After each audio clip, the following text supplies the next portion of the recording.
Hello everyone, and welcome to the course. In this video, I want to give you a bird's eye view so you know what to expect. Big picture, the goal of this course is for you to learn how to code completely custom websites with WordPress. We are going to build a site together for a fictional university, and along the way, we will slowly but surely become a WordPress developer. First, I will have you install WordPress on your personal computer so that you have a private playground copy of WordPress that you can practice and experiment with. Next, we will take our first look at the PHP programming language. This is what powers the core of WordPress, but don't worry, you don't need any prior experience with PHP. After that, we will learn how to code and create a brand new theme. After that, we will learn how to create custom post types. There is an entire world of WordPress beyond just posts and pages.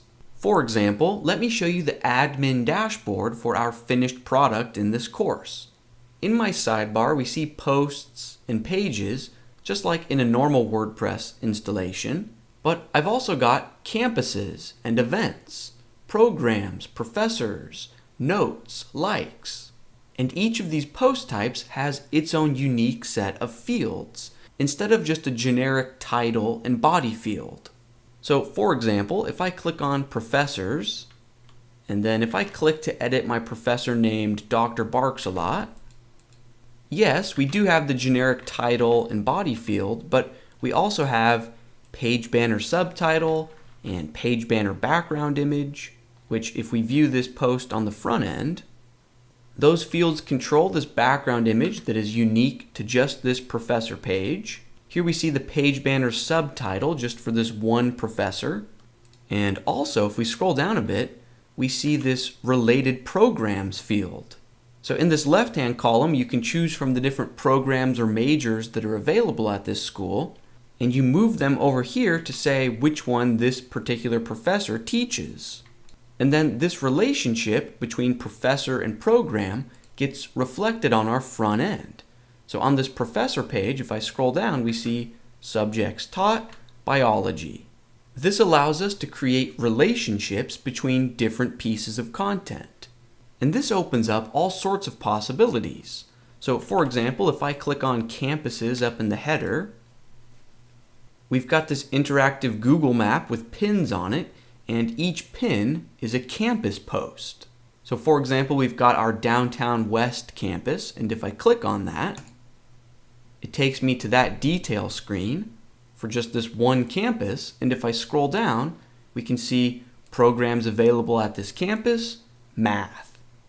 So long story short, custom post types and custom fields allow us to programmatically relate different content together in really compelling ways. Okay, after that section of the course, we will move on to learn about JavaScript. Our first big JavaScript project in this course is to power our live search results.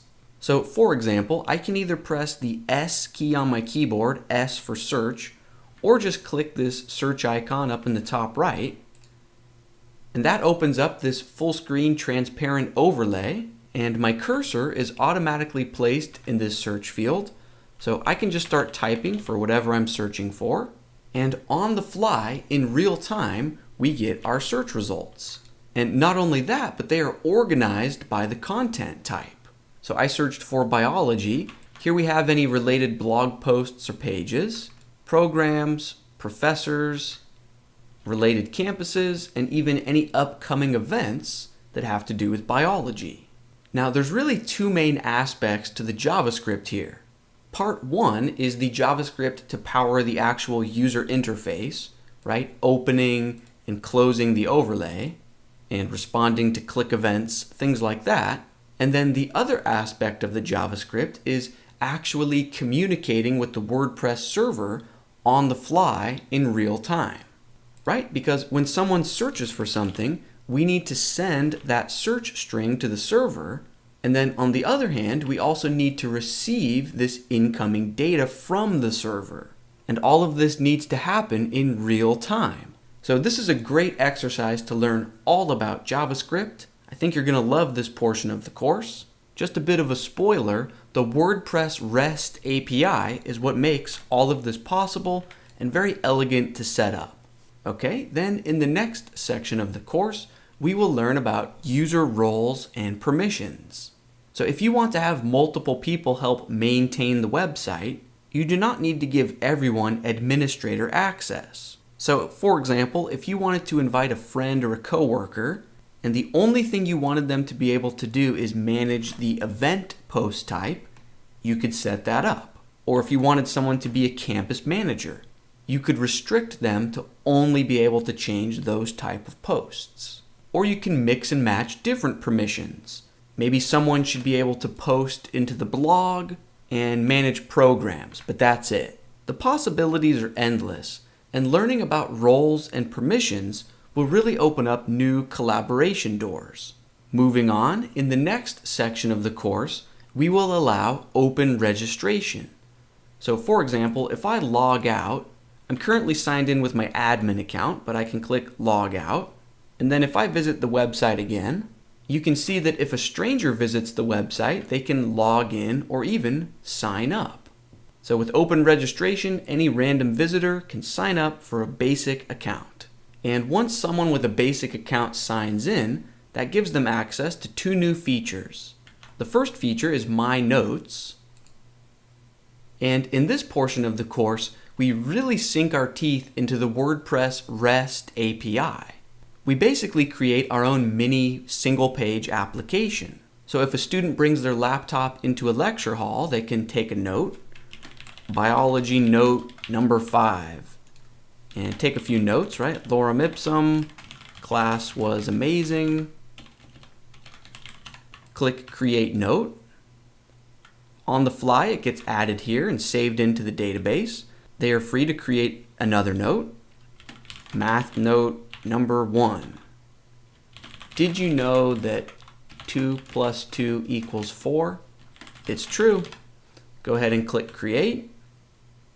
Okay, and then from their existing notes, they are free to make edits. They can click this to change the title. Click save. All of this gets saved into the database on the fly, and they can also delete one of their notes in real time. The other feature that basic logged in users get has to do with liking a professor. So maybe if I navigate to the Dr. Barks a Lot professor page, you'll notice this little heart box. Currently it says 1 to indicate that one other person has liked Dr. Barks a Lot. And notice the heart is hollow, but if I click on it, the heart fills in to indicate that I personally have liked this professor. And you can see their like count went up by 1.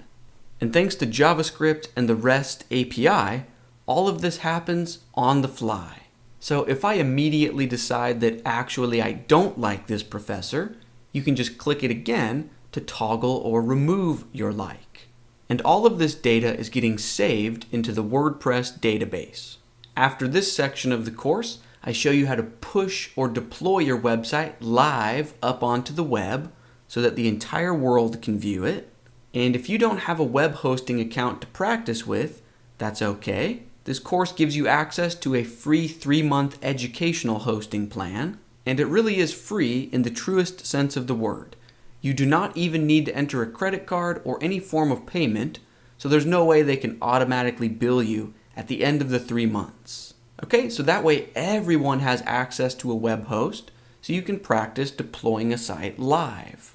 And it's not mandatory, but if you're familiar with the Git version control system, you are really going to love the automatic Git deployment setup that I can show you.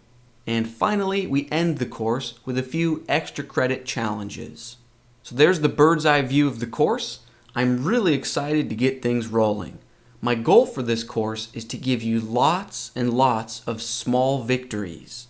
Each time we finish a small little feature or section and things work the way we want them to, I want you to relish that small victory. Because each time we write code and accomplish something with it, we are moving closer to our career goals. And that's something to feel good about. So let's get some momentum rolling. Let's get things started, and most importantly, let's become a WordPress developer.